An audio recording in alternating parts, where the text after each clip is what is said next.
Bonjour, bienvenue dans les tutos du CDI. Aujourd'hui, nous allons essayer de faire du sketchnoting ou ce qu'on appelle en français le dessin d'idées. Le sketchnoting, c'est donc un terme anglais. Donc sketch, ça veut bien dire dessiner et noting, c'est le fait de prendre des notes. Donc l'idée, ça va être qu'on va mélanger les notes, les mots et les illustrations, les petits dessins. C'est une technique visuelle, c'est ce qu'on appelle le dessin d'idées.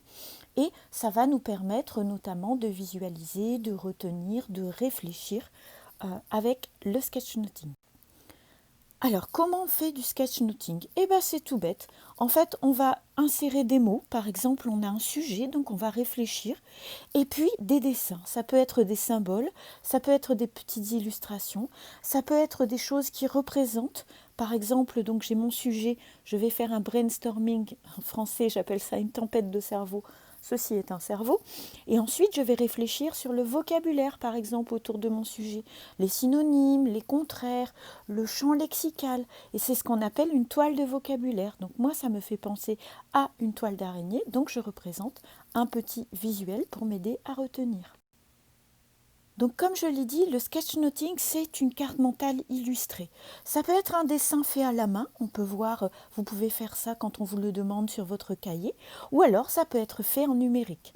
L'important, c'est bien qu'il y ait des titres que vous visualisiez, comme dans la prise de notes, des mots-clés, des petits dessins pour illustrer, et que tout ça soit organisé d'une façon qui vous parle, qui vous correspond, et que vous puissiez expliquer.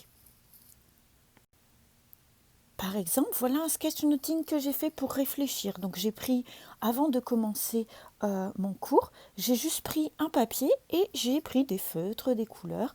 Donc le sketchnoting, ça va nous servir en fait à se concentrer, à mémoriser. Et puis c'est rigolo parce qu'on fait des petits dessins. Ça a un impact visuel.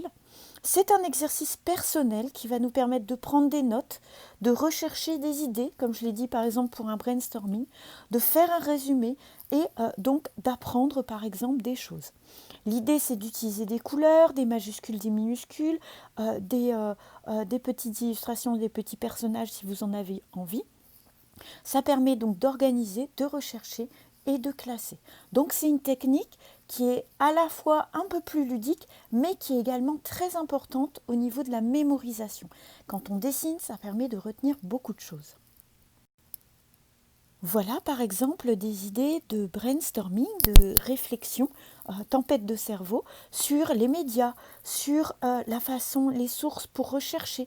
Donc vous voyez qu'il y en a qui ont mis des mots, qui ont mis des petites illustrations, qui ont fait des petits dessins.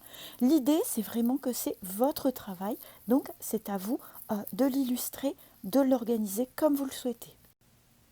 Donc, pour conclure, le sketchnoting, c'est une technique de prise de notes visuelle qui nous permet de réfléchir, d'organiser nos idées et de retenir.